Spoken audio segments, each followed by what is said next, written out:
Good morning. जो हमारी first class थी उसके अंदर हमने जाना कि सी लैंग्वेज क्या है और क्या क्या उसकी प्रॉपर्टीज़ हैं, और हमने थोड़ा सा डिस्कस किया था कि प्रोग्राम की संरचना कैसी होती है। उसके 12 पॉइंट्स हमने कल लिखे थे। अब उन्हीं 12 पॉइंट्स को हम वापस एक तरह रिवाइज करेंगे और जानेंगे 12 पॉइंट्स के अंदर हम लिखते क्या क्या हैं। तो लाइन फर्स्ट हमने 12 पॉइंट्स लिखे थे, मतलब 12 लाइन्स लिखी थी, जिसमें फर्स्ट लाइन आपकी उसके अंदर क्या है, इसमें है सबसे पहले हम लिखते हैं प्री प्रोसेसर डायरेक्टरी और हेडर फाइल। सबसे पहले क्या लिखते हैं पर प्री प्रोसेसर डायरेक्टरी और हेडर फाइल। तो प्री प्रोसेसर डायरेक्टरी क्या होती है पहले हम ये समझ लेते हैं, उसके बाद समझेंगे हेडर फाइल के बारे में। तो प्री प्रोसेसर डायरेक्टरी सबसे पहले लिखी जाती है, फर्स्ट लाइन में पहले लिखेंगे। दूसरी बात, जब भी प्रोग्राम को कंपाइल करेंगे तो सबसे पहले यही एक्सेस होती है। क्या होगी? सबसे पहले यही एक्सेस होगी। जैसे प्रोग्राम को कंपाइल करेंगे तो सबसे पहले यही एक्सेस होगी, यही काम करेगी। कंपाइल का मतलब हमने जो प्रोग्राम किया है उसको मशीनी भाषा में बदल रहे हैं, जो आपने कोडिंग लिखी है उसको मशीनी भाषा में बदल रहे हैं, तो सबसे पहले ये जो लाइन है ये एक्सेस होगी। हेडर फाइल, सॉरी, ये जो प्री प्रोसेसर डायरेक्टरी है हैज इंक्लूड, ये एक्सेस होगी, सबसे पहले यही काम करेगी।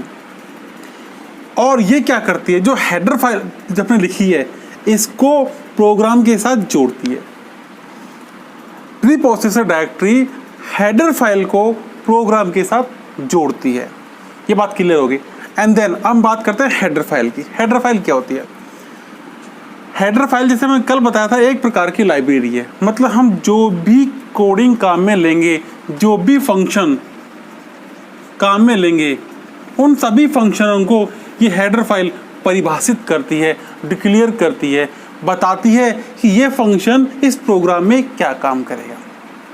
जैसे मैंने math.h, ये बीच में डॉट है, math.h हेडर फाइल हमने काम में ली है। तो math.h हेडर फाइल का मतलब हम इस प्रोग्राम के अंदर मैथमेटिकल जो कैलकुलेशन संबंधित जो भी कोडिंग है वो करने वाले हैं। मतलब हमारा जो प्रोग्राम बनेगा वो मैथ के ऊपर बेस होगा।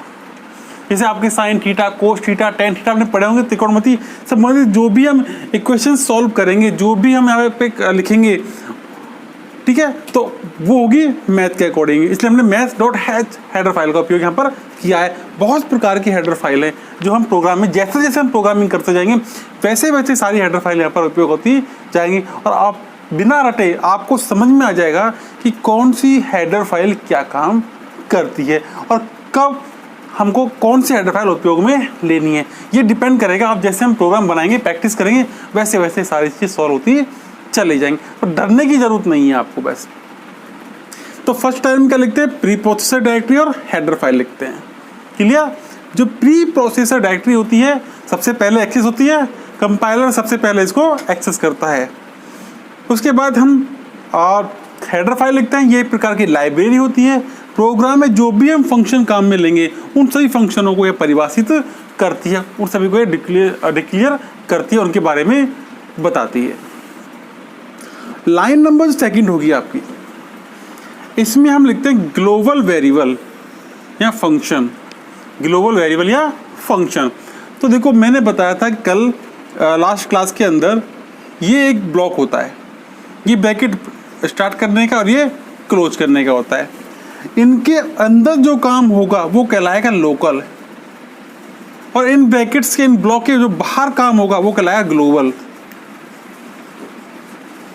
बिल्कुल इससे सिंपल डेफिनेशन कुछ हो ही नहीं सकती। ब्लॉक के अंदर डिक्लेयर किए जाने वाले वेरिएबल या फंक्शन कहलाते हैं लोकल, और यही चीज यदि ब्लॉक के बाहर हो तो कहलाएगी ग्लोबल। सिंपल सी बात है। तो लाइन सेकंड में क्या है? ग्लोबल। अब देखो ये ए क्या है, इंट क्या है, फ्लोट क्या है, बी सी क्या है, ये थोड़ा सा जानने के लिए आपको वेट करना पड़ेगा, क्योंकि ये टॉपिक स्टेप बाय स्टेप आते जाएंगे। अभी तो डरने की जरूरत नहीं है, आएंगे सारे टॉपिक। इंट क्या है, फ्लोट क्या है, या आप उंगलियों पे या फिंगर्स पे आपको सब कुछ लर्न हो जाएगा। तो बस आपको इतना ध्यान रखना है फर्स्ट लाइन में क्या लिखते हैं, सेकंड लाइन में हम क्या लिखते हैं। लाइन नंबर थर्ड जो मुख्य होती है प्रोग्राम की, लाइन नंबर थर्ड से ही प्रोग्राम स्टार्ट होता है। जो प्रोग्राम की जो भी कोडिंग होगी, जो भी फंक्शन चर वगैरह जो भी हम यूज करेंगे, सब हम इसके अंदर लिखने वाले हैं, मेन फंक्शन के अंदर। क्योंकि मेन फंक्शन के बाद ही लाइन 4 चालू होती है और ब्लॉक चालू हो जाता है। देखो हो गया ब्लॉक चालू, और मैंने क्या कहा था, ब्लॉक के अंदर और ब्लॉक के बाहर का ही खेल है। तो मेन फंक्शन से ही, और मैंने कल एक लाइन और बोली थी कि जिन शब्द के बाद, जिन वर्ड्स के बाद आपको यदि ब्रैकेट्स दिखाई दे जाएं तो it's means that are a function, वो कोई ना कोई फंक्शन होगा। और ये कौन सा फंक्शन है, मेन, MAIN, मेन फंक्शन, मतलब मुख्य फंक्शन है। प्रोग्राम की स्टार्टिंग करता है, प्रोग्राम की शुरुआत करता है, बिगिनर ऑफ द प्रोग्राम है ये। उसके बाद ब्रैकेट चालू कर दिया अपन ने। ब्रैकेट के अंदर जो भी काम होगा लोकल होगा, हम पढ़ चुके हैं। तो यहाँ क्या किया हमने फिफ्थ लाइन में, एक्स, मतलब हमने एक वेरिएबल बनाया, ठीक है। ये तो ग्लोबल बनाया, सेम चाहे तो यूँ इसको भी यहाँ लिख सकते हैं, सेम टू सेम जो यहाँ लिखा है उसको सेम टू सेम यहाँ भी लिख सकते हैं कि ग्लोबल, ये लोकल हो जाएगा, ठीक है। उसके बाद फंक्शन के अंदर क्या काम करना है तो हमको स्टेटमेंट लिखने पड़ेंगे। तो 6 लाइन क्या है, स्टेटमेंट। स्टेटमेंट 2 प्रकार के होते हैं, सिंगल है, कंपाउंड। या तो एक होगा या बहुत सारे होंगे।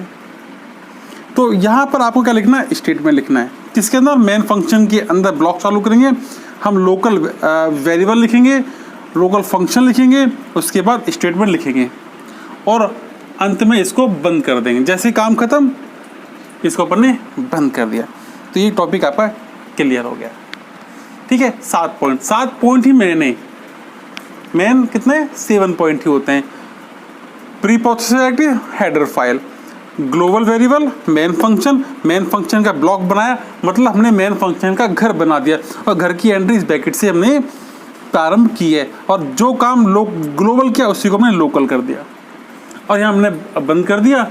अब क्या लिखा हुआ है, लाइन 8, 9, 10, 11, 12 जो लाइन है वो सेम है किसके, 3, 4, 5, 6, 7, इसमें 3 से लेके 7 तक सारे काम यही करते हैं। बस मेन फंक्शन 1 टाइम लिखते हैं, ठीक है। कोई और फंक्शन बनाएंगे, ये फंक्शन तो एक ही बनता है। जैसे कोई और फंक्शन बना लिया मैंने, गो नाम से बना लिया, ठीक है, या मैंने सम नाम से बना दिया। हम बनाना सीखेंगे, हम अभी प्रोग्राम की शुरुआत कर रहे हैं तो बेसिक है सारा ये। फिर धीरे धीरे जैसे ही हम फंक्शन बनाना सीखेंगे तो आप ऑटोमेटिक आपको सब कुछ ये इजी लगेगा सारा। अभी थोड़ा सा लग रहा होगा क्या चल रहा है, बट ऐसा कुछ नहीं है, सब कुछ इजी हो जाएगा आगे चल के। तो सम नाम का फंक्शन बनाएंगे, वही ब्लॉक चालू करेंगे, वही लोकल लिखेंगे, फिर ब्रैकेट बंद कर देंगे। तो मतलब ये 3, 4, 5, 6, 7 वाला जो टॉपिक है ये बार बार रिपीट। क्योंकि मैंने फर्स्ट क्लास में कहा था कि उसकी प्रॉपर्टीज ने पढ़ी है सी की, उसमें भी एक लाइन लिखी हुई है कि सी के अंदर प्रोग्राम को ब्लॉक के रूप में बनाया जा सकता है, जिससे एक बड़ा प्रोग्राम आसानी से बन जाता है। ये में लिखा है। तो एक ब्लॉक ये बन गया, एक ब्लॉक अपन ने ये बना दिया, 2 ब्लॉक एंड अनदर ब्लॉक और बना दिया, किसी और नाम से अपन ने ऐड नाम से फंक्शन बना दिया मैंने, ठीक है। एक ब्लॉक और बना दिया इसके अंदर मैंने, तो 1 ब्लॉक, 2 ब्लॉक और 3 ब्लॉक बन गए, एक बड़ा प्रोग्राम आसानी से बन गया। तो ये तो थी जो प्रोग्राम की संरचना है, स्ट्रक्चर है, उसकी लाइनों का डिटेल से हमने स्टडी यहाँ पर की है। तो हम एक छोटा सा प्रोग्राम यहाँ पर बना के चेक करते हैं ना, बहुत ही सिंपल सा प्रोग्राम बनाएंगे। तो अभी हम हार्ड प्रोग्राम नहीं बना सकते, बनाए तो आप डर जाओगे कि सर क्या बना दे, समझ में नहीं आ रहा। तो ऐसा नहीं है, आप पहले सिंपल सा प्रोग्राम बनाते हैं जिससे आपके जो 12 पॉइंट्स आपने लिखे थे, इसमें 7 तक तो इम्पोर्टेंट था, वो सारा अभी आपका क्लियर हो जाएगा। तो देखो सबसे पहले क्या लिखते हैं, माइंड में आपके आ गया होगा, सबसे पहले लिखते हैं प्री प्रोसेसर डायरेक्टरी। और प्री प्रोसेसर डायरेक्टरी क्या है, हैज इंक्लूड। और यहाँ पर हम math.h जो हेडर फाइल है वो नहीं लिखेंगे, या कुछ और हेडर फाइल लिखेंगे, और उस हेडर फाइल का नाम है stdio.h,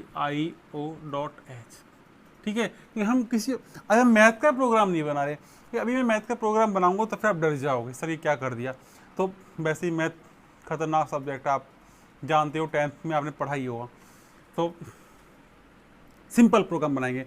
तो stdio.h हमने एक हेडर फाइल लिखी है प्री प्रोसेसर डायरेक्टरी के साथ। इसके बाद मैंने लिखा ग्लोबल चर बनाते हैं, तो मैंने इंट ए ले लिया और सेमीकोलन। देखो प्रत्येक लाइन के बाद सेमीकोलन और सेमीकोलन लगता है। सेमीकोलन मतलब इस लाइन की एंडिंग अपन ने यहाँ कर दी और कहीं लगता भी नहीं है। ये फंक्शन लूप वगैरह के आगे नहीं लगता। ये आपको जो फंक्शन लूप इतने मोटे मोटे वर्ड बोल रहा हूँ डरा रहे होंगे, पर ये सब आएंगे धीरे धीरे। तो आप इनके साथ एक ये वर्ड आपके लिए इस तरह के दोस्त बन जाएंगे, तो डर खुल जाएगा फिर आपका। ठीक है, अभी समझो बस। इंट ए लिया अपन ने, फिर मेन फंक्शन बनाएंगे और मेन फंक्शन से पहले उसका टाइप लिखना पड़ता है। वॉइड, हर फंक्शन का एक टाइप होता है। आपके घर में फंक्शन होते होंगे, तो इतने फंक्शन के नाम से होता है। फंक्शन का टाइप क्या है? शादी का फंक्शन, सगाई का फंक्शन, बर्थडे पार्टी का फंक्शन, है ना, बहुत सारे फंक्शन हम ऐसे बना। तो इस फंक्शन का नाम क्या है? वॉइड फंक्शन है। अब वॉइड क्या है, इसके लिए आपको थोड़ा धैर्य रखना पड़ेगा, वेट करना पड़ेगा। हम वॉइड के बारे में पढ़ेंगे, ठीक है। सारे ये सब एक ही कैटेगरी, एक ही परिवार का हिस्सा है ये, ठीक है। इनके बारे में पढ़ेंगे। तो ये मेन फंक्शन लिखा हमने। हम अभी मैं प्रोग्राम क्यों बनवा रहा हूँ, उन लाइनों को समझाने के लिए बस। उसके बाद हमने लिखा था इंट बी ले लिया अपन ने, है ना। ग्लोबल, ये लोकल हो गया। और इसके अंदर हमने एक स्टेटमेंट लिखेंगे, प्रिंटफ।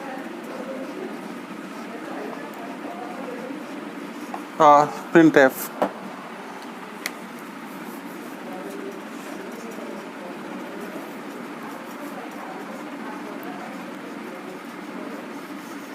और सोच रहे होंगे प्रिंटफ क्या है, तो बता दो। प्रिंटफ, प्रिंट मतलब प्रिंट करवाना। तो किसी भी स्टेटमेंट जो था, स्टेटमेंट आपने पढ़ा था कि इसके बाद क्या लिखेंगे, लोकल चर के बाद स्टेटमेंट लिखना है। तो स्टेटमेंट क्या होगा, प्रिंटफ कह रहा है कि स्टेटमेंट उसको प्रिंट करा दो। तो क्या हम क्या प्रिंट करवाना चाह रहे हैं? मैंने कहा हाय, सिर्फ सिंपल सा मैं प्रिंट करवा रहा हूँ हाय, और मैंने ये चालू किया, इसको बंद कर दिया। देखो 3rd, 4th, 5th, 6th, 7, ये 3rd नंबर वाली लाइन थी, ये 4th थी, ये 5th थी, और ये 6th थी, और ये 7 नंबर की लाइन थी। तो हमने, और ये 2 तो थी, और ये 1, बस 7 तक इम्पोर्टेंट है। उसके बाद ये सब रिपीट होता रहता है। तो हमने क्या किया, सबसे पहले preprocess directory, header file, global चर लिखे हमने। उसके बाद मेन फंक्शन चालू किया, फिर लोकल चर अपने बनाए।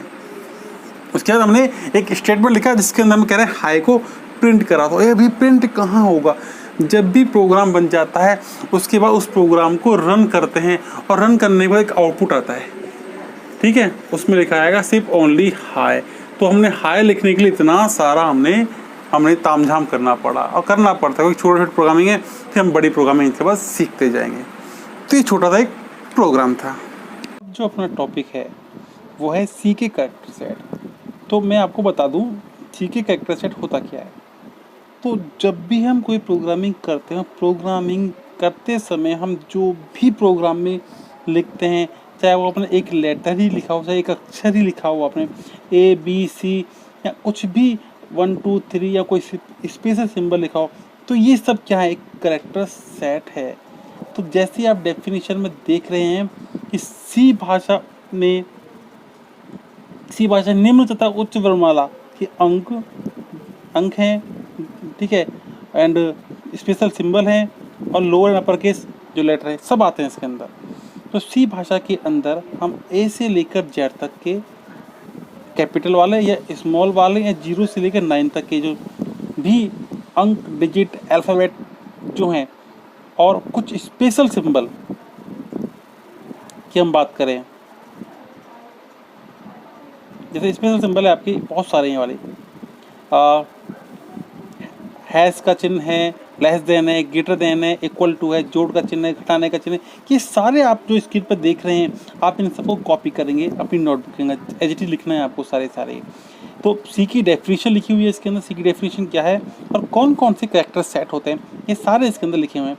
तो मैंने आपको बता दिया है कि कैरेक्टर सेट मतलब जो भी हम प्रोग्राम करते समय प्रोग्राम में जो भी लिखेंगे, हमने चाहे एक डॉट ही क्यों ना लगाई, वो डॉट भी एक कैरेक्टर सेट है।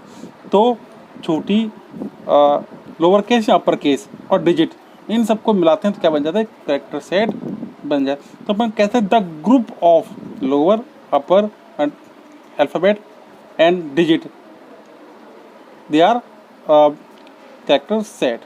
तो कैरेक्टर सेट का एक समूह होता है पूरा ये, और सारे कैरेक्टर सेट हमने यहाँ पर इस वीडियो में कवर कर लिए सारे। आपको सिर्फ लिखना है और याद करने की रिक्वायरमेंट नहीं, आपको याद करने बैठो कि जोड़ का चिन्ह, अन्य प्रतिशत का चिन्ह, कॉमा, डॉलर, ये होते हैं। ये जब हम प्रोग्रामिंग करेंगे ना तो सारे यूज होंगे, और सारे यूज होंगे तो डेफिनेट हमें याद हो जाएंगे, तो टेंशन लेने की ज़रूरत नहीं। ठीक है, अब मिलते हैं अपनी नई क्लास के।